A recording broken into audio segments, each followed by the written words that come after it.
Do you dream of sauntering through a bookstore and seeing your novel on the shelf?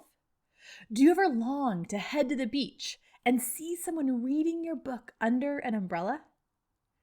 If you want to have a traditionally published novel, one that hits the New York Times bestseller list and gets sold all around the world, you're going to need an agent. And to get an agent, you're going to need a query letter. Which is why, in this episode, we're breaking down exactly what goes into a query letter and how you can get yourself a literary agent. We're about to get to teaching you exactly how to write a query letter. But before you do that, if you want to get a literary agent for fiction, you have to write your book first, which is why I created the Write More Challenge. For 10 minutes a day, for 10 days, I'm going to help you kickstart your writing routine. So not only do you get that novel finished, but you have time and energy to write the query letter and query agents as well. It is so important that if you want to be a writer, you can listen to all of these podcast episodes. You can go to all of the seminars. You can do all the work. But the number one thing that matters if you want to be a writer is to write. So sit your butt in that chair and write. And to help you do that, I have my Write More Challenge. For just 10 minutes a day for 10 days. That's all it takes to kickstart your writing routine. Check it out at writemorechallenge.com. Once again, that's writemorechallenge.com. Because the world needs your story now more than ever. And because you can't write a query letter and get yourself a literary agent until you've written your book. So check it out again at writemorechallenge.com. And of course, as always, that link, it's in your show notes. Now on to the episode.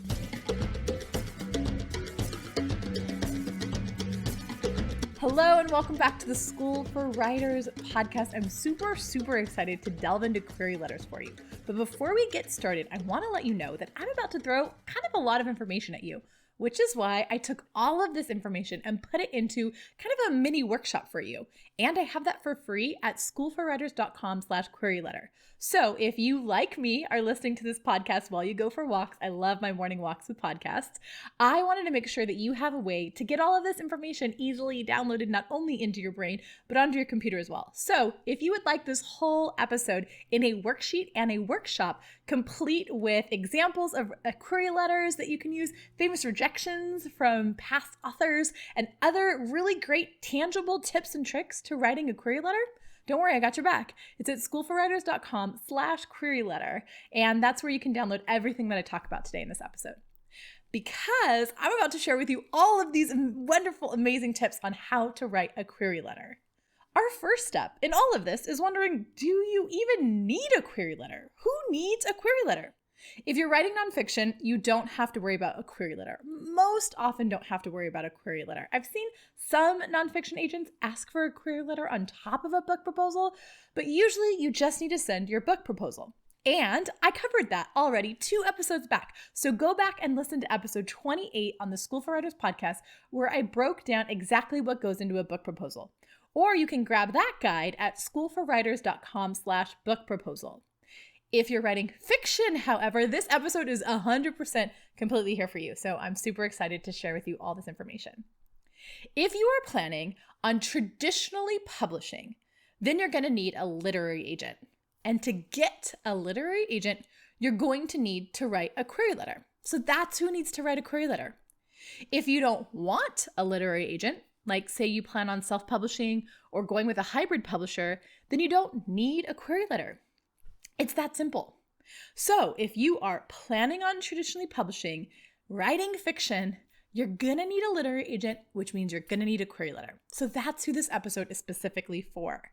But if that's not you, you might want to just stick around anyways, because there's some great information in this episode. There's a slight exception for the presses. So some small presses don't require you to have a query letter or an agent. Here's some questions to ask yourself to see if you might need a query letter. Do you plan to self-publish? If so, then you don't need a query letter. Are you using a hybrid publisher or maybe a very small press? If so, chances are you're not going to need an agent, so you're not going to need a query letter. Do you want to have your book in major bookstores? Think Barnes & Noble's, Costco, Airport. In that case, you're going to want to be on a traditional publisher. Still kind of the relationship that they have with the big stores. So in that case, you're going to need an agent. So you're going to need a query letter. And thusly, do you want and need support throughout the publishing process? If you want people holding your hand every step of the way, you can either join one of our programs and we'll hold your hand every step of the way, or you can find a literary agent who will do that for you and send you through a traditional publisher, in which case you're going to need a query letter. So after all of that, if you're still kind of trying to figure out if you need a query letter, the basic rule of thumb is if you want to be traditionally published in fiction through either a publishing house or a press, you're going to need an agent. They won't take submissions otherwise. And to get an agent, you're going to need a query letter.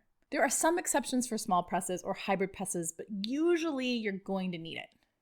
Now, you may ask yourself, if you're one of those lucky people who already has an agent, do you need a query letter if you already have an agent? That depends. For every new project, you often have to start querying other agents. Sometimes your agent will keep you on, sometimes they won't, but you might have to query agents for every new project. So for example, I have gone through multiple agents because I have written in multiple different genres, and each agent kind of specializes in its genre. So you may, even if you already have an agent, have to go out and try to find another one. So now that you know if you need a query letter, what is one? What is this query letter thing that I've just talked a bunch about and you may not even know what it is? What goes into it? What should you leave out? Well, that's what we're about to discuss. I'm about to break down all of the elements of a query letter. So if you're starting to get a little confused on all of this, don't worry. I have that whole free workshop for you. Don't forget to go to schoolforwriters.com/query letter where you can download all of this. So if you're out on your walk like me and you're podcasting and you just love listening on your walk, don't worry. You don't have to pop out your notes app and write it all down. I did that for you. So go to schoolforwriters.com/query letter. That link is in your show notes as well to download all of this. But now we're going to go over it as well. You ready? I got it all for you all. I am here to support you however I can because I know that your story matters. So what's in a query letter? What do you need in it? What is it? Simply put, a query letter is the introductory letter that you send to an agent telling them all about you and your book. Query letters matter. They're your first impression. I got an agent, my first literary agent, with a bomb query letter, with a really great and well-written query letter. I lost that agent when I went to query her for my next book and just kind of put in half-assed one. And she's like, not for me. Query letters matter. They matter. They can be the difference between you getting an agent and not. They're the first impression and sometimes the only impression that an agent has with you. Think about it this way. Readers, they judge a book by its cover.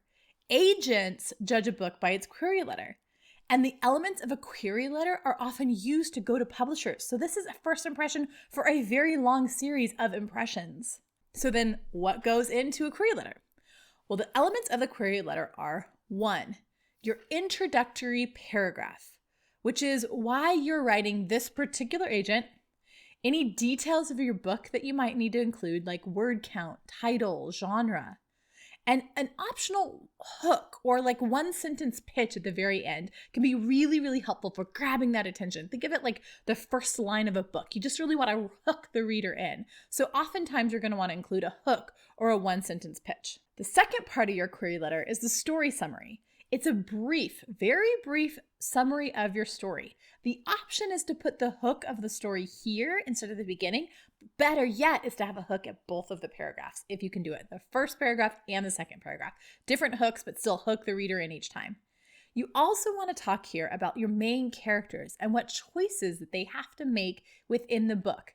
Think about what would go on the back of the book if someone picked it up and just read it and was deciding in a bookstore whether they wanted to read it. That's the kind of thing you want here for the story summary. The third part is the bio, or what I like to say, why you're the best person to write this story. It's not necessarily like your resume or your CV. Instead, it's why you. Why do you need to write this book? Why are you the best person to write this book? You want to talk about any personal connection that you have to the story, and you want to list any accolades, experience, or testimonials that you might have. Now, you might be saying, hey, Lauren, I'm kind of new. I don't have accolades yet. If I had accolades, I might not need a literary agent. That's true, but here are some things you can use instead of accolades. 1, your personal connection to the story or life experience. People love own voices. They want to know that you're writing from your own life. 2, writing communities and organizations that you're already in. Join a writing group. Join our academy. Join the WifeBo Write Your Friggin' Book Already program we have. Join a writing group so you can have that accountability and support through the process, so they know that you have a built-in readership, people who are going to help you promote and buy your book. Go to conferences or retreats around writing. That's a great way to gain accolades or notoriety or community. Don't have testimonials yet? Get some. Ask friends or colleagues to read your book and write you a blurb. Pitch yourself or your writing to magazines or blogs or literary journals. Start your own social media account and start writing about it on there. Whatever you do, however you put in your bio, if you don't have accolades, you can leave that out. But whatever you do, you want to make it short and you want to focus on how it relates to the story and the book that you're writing and pitching to them then. Make it very short and make it to the point and link it back to that story. Then 4th, you're going to want to say thank you and put a closing in there. That can be really, really short. If your book is a series, only pitch the first book of that series. But here you can say, hey, this is a part that Harry Potter and the Sorcerer's Stone is one of 7 books in the Harry Potter series that I have completely lined out and ready to go, blah, blah, blah, that kind of thing. Really one sentence, super short if you're going to write about it as a series. You don't even have to go into the whole series. Just say how big it is and that it is a part of a series. Then lastly, include in that query letter how to contact you, your email and your phone number. Now you might assume they get your email from it, but agents often have their information forwarded from various different sources to them, either through a query letter submission software or through another agent at the company. People share within companies. They have assistants within companies. So you want to make sure that your query letter has a way to contact you on the letter itself, in the body of the email, in the letter itself. That's it. Those are all the elements of a query letter. It's really that simple. And yet, writing a query letter is so hard. It's often harder than writing a whole book for me and my clients. It's really difficult to summarize 80 to 90,000 words of a novel into one paragraph and put everything about you in your book onto one page. Yes, that's the bad news, folks. 1 page. That's all you get for a query letter. All of those elements above, they should be a paragraph each. 4 paragraphs, 1 page, 500-ish words, maybe 1,000 max. You want to make it short, succinct, and to the point. You're going to be attaching your whole book along with this. Your book has to be complete before you could pitch it to an agent, and we'll talk about that a little bit more later. But yes, one whole page, a paragraph each section, that's all you get. So you gotta make it worth it. To help you narrow down to that 1 page, here's some of the things to leave out of your query letter. Do not include hyperboles, exaggerations, or lies. Be your honest, true self. Don't say you did something if you didn't. They will find out. Be you. Now, in the past, they wanted to know if you were querying other agents, but now you don't need to do that. They assume this now, that you're querying other agents. So if you see stuff out there that says, tell them that you're querying other agents at the same time, just ignore that. You don't need to include that anymore. In the digital age, they assume that you're querying multiple agents at the same time. Don't include weird fonts, colors, images, or styles. You want to stick to the formula. Let your writing be the thing that stands out. So Times New Roman or Arial, make it really simple. You don't want your query letter to be a different tone than your book. You want that to have the same feel as your book. See your style from the start. You don't want to have to whom it may concern. Each of your query letters should be personalized to the actual agent that you're writing to. And then again, you don't want to have flattery. In the same way you don't want to be hyperbolic about who you are, you don't want to be overly flattering to the agent itself. Just let your writing do the impressing. Don't be a kiss butt. Just tell them how you felt about them, why you're querying them. I think you're amazing. That's great, but don't go on and on about how amazing they are. Save that for when you meet them in person and when they're officially your agent, because that's the most amazing agent of all, the one who takes you on and works with you and fosters you throughout your career. Now that you know what to put in your query letter and what not to put in your query letter, you want to take a moment to fine tune it to each agent that you send it to. This part, it's really simple, yet it's a little bit time consuming. What you want to do is go to their website and find their rules. Every single agent will tell you exactly what they want you to write in your query letter and how they want you to send it to them, exactly how to submit it to them. I could go on and on and on about how best practices for submitting to agents and how to find a literary agent, but good news, we did a whole podcast episode just for you on that. And that is episode 8 with literary agent Elise Capron. We'll link to it in your show notes. Elise outlines exactly for you how to find an agent and best practices when you're querying them. So go check that out. It's a gem full of goldmine episodes, and you definitely want to hear that before you go and query agents. Okay, so you found out that you need a literary agent and therefore need a query letter. You found out exactly what you need to put in the query letter. You left out everything you don't need in the query letter, and you found yourself an agent. Now, are you finally ready to query agents? Oh, sorry, that still depends. You should query agents only after 3 things happen. 1, your book is completely finished. Yes, 100% finished. Nonfiction can submit just a book proposal, but fiction has to be completely and totally finished. I know it's hard. It's like writing on spec, right? But you have to have proof that you can tell a whole and complete story. And that is why you have to have a full, complete book when you query an agent for fiction. Nonfiction is bought on premise. Fiction is bought on story, so you have to prove that you can tell a good story. 2, you want to make sure your book is not just finished, but also polished. So you didn't just finish it with one edit, you did multiple edits and you had people give you feedback on those edits.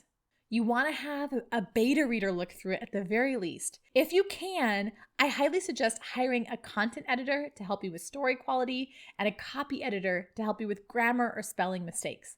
Now, you also can do that with beta readers, but make sure that they're actually trained and can really help you. They're not just reading it and cheering you on as a friend, but as somebody who's a professional that can help you through this.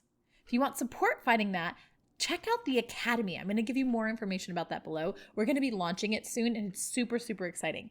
Also, check out my Write Your Friggin' Book Already program. It opens about once a year in March, and it's a great way to get beta readers and other eyes on your book and make sure it's ready before you send it out to an agent. So once again, that's the Academy and Write Your Friggin' Book Already, 2 amazing ways that we can help you make sure that your book is polished and ready to go out to agents. The third thing you have to do before sending your query letter out to agents is make sure that you've done your research. Don't waste their time or yours. Query only when your letter is fully polished, when your letter itself and the book is polished, that it's completely formed for that agent itself, that you've done research, that they actually promote and work with people within your genre, people with story like yours. You don't want to waste your time or their time querying to agents who don't even represent books like yours. So do your research. So once again, you can send your query letter out to agents along with your full complete book. 1, when your book is finished. 2, when your book is polished. And 3, when you've done your research and you've made sure that this agent would be a great fit for you and your book. So you put together your query letter, you got it all ready to go. Everything is good. You send it out. Now what do? Well, now you gotta be patient and wait. Sometimes it takes up to 6 months of waiting to hear from a person. Sometimes you never hear back. I still haven't heard back years later from the first people that I ever pitched to. This waiting time is a perfect time to read, catch up on Netflix, relax, or even better yet, build yourself an audience. Write your next book. As they say, the best way to sell your first book is to write the second. So just because you're waiting doesn't mean you need to stop writing. Keep writing. Don't stop. If you hear from an agent and they want to work with you, that's amazing. That's wonderful. First, I want you to celebrate that. Seriously, celebrate the crap out of that amazing accomplishment. That some agent is interested in your book, that's so great. Celebrate it. Then, after you've celebrated, go listen to my interview with Elise Capron on School for Writers podcast, episode 8, for what happens next. She breaks all that down. Again, we'll link to that in the show notes. Now, while I fully believe that at some point you're going to get that acceptance letter and find the most amazing agent for you and your book, the reality is you're probably going to get a lot of rejections as well. A lot of rejections, maybe even before you get that final great agent too. Even the most amazing book is still going to get rejections.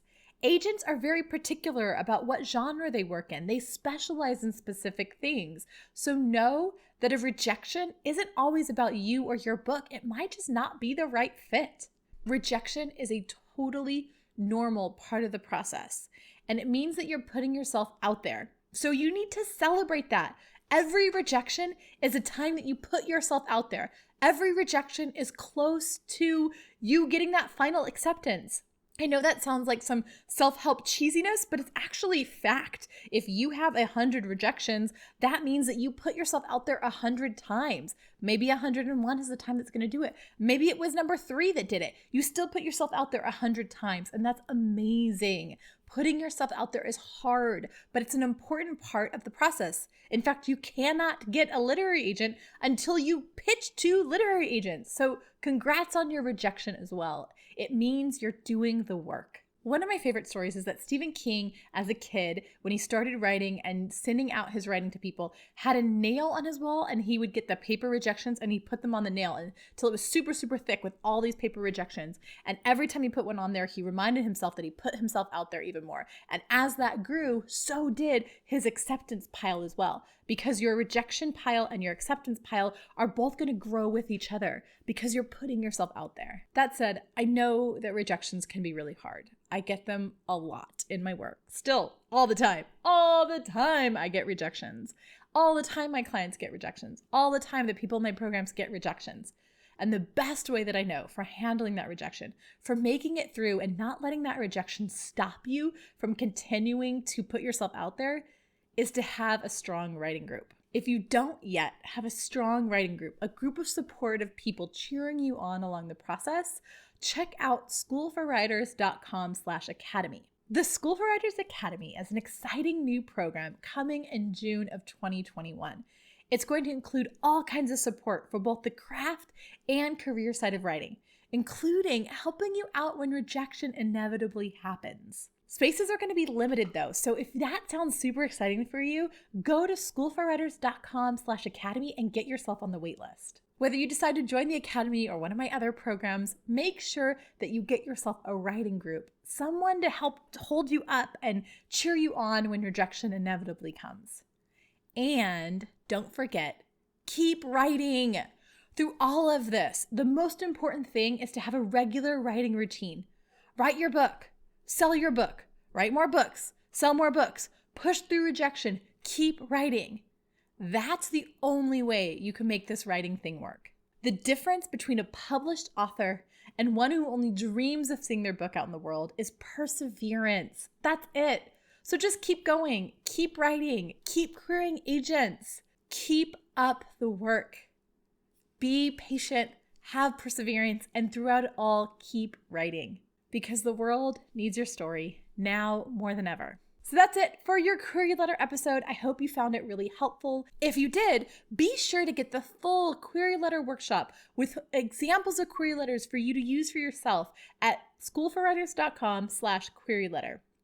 It's free and it's a great resource for all you fiction authors out there. Until next time, keep writing. I cannot wait to read your book.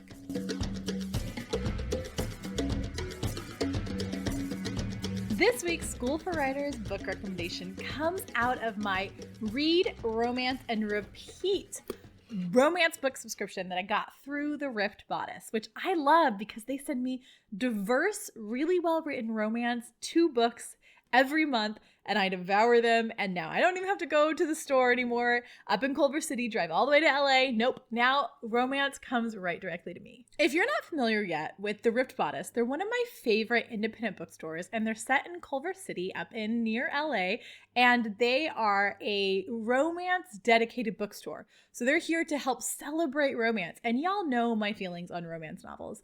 I think that they are a really, really vital part of the publishing industry, and they're often underlooked. So I was super excited when I could support the Rift Bodice. I don't live near them, but I could support them through a subscription to their store, to their Read, Romance, and Repeat. Not only does it come with 2 books a month, but it also has some fun local artisan stuff in it. Like I got a soap once and a hand lotion another time. It's really great. And it includes letters to the authors with some background information. So it's a really great program. They are not paying me for this. This is not an advertisement. That's just how much I love being a part of this romance book club. I've gotten about 6 books from them so far, and this one, though, has been my favorite, and it is The X-Tuck by Rachel Lynn Solomon. Now, I recognize that I'm a little biased because I don't know if you all know this, but I interned for a bit in the legal department at Oregon Public Broadcasting while I was in Oregon going to law school. Even before then, I had a soft spot for public radio, but I have a major soft spot for public radio after having worked there. It is such an amazing, just like tight-knit, wonderful group of people with really high journalistic integrity that also love telling stories. They were friendly and wonderful. So I shout out to Oregon Public Broadcasting. I have a great soft spot in my heart for them, which is why The X-Tuck was one of my favorite books that I've read about love because it's set in a Seattle public radio station. The premise is that 2 coworkers who don't like each other pretend to be exes so they can have a popular new podcast and show to try to save the station. Sounds like a great romance trope, right?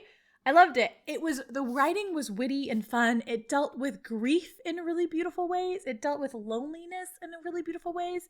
It dealt with that hard period in your mid-20s when you really want to be grown up, but you're not quite grown up yet. It dealt with all those wonderful romance tropes of like enemies becoming lovers kind of stuff that I love. And it just had some really beautiful, powerful moments about women's liberation in business, about podcasting. If you're a podcast fan, hello, listening to my podcast, podcasting. It was overall really fun and hilarious and also relatable at the same time. I just loved it. And not just because it's set in public radio, but also because it's a really well-written book. Once again, it's The X-Tuck by Rachel Lynn Solomon. And if you want to support your local independent bookstore when you buy it, go to the link in our bio to bookshop.org, and that's an affiliate link. So not only can you go through Bookshop and support a local independent bookstore, but we get a percentage of the sales too. So you support your local independent bookstore, you support Rachel Lynn Solomon by grabbing this book, and you support us and the School for Writers podcast. So go support independent bookstores, use the link in our bio, the Bookshop link, and grab yourself a copy of The X-Tuck by Rachel Lynn Solomon.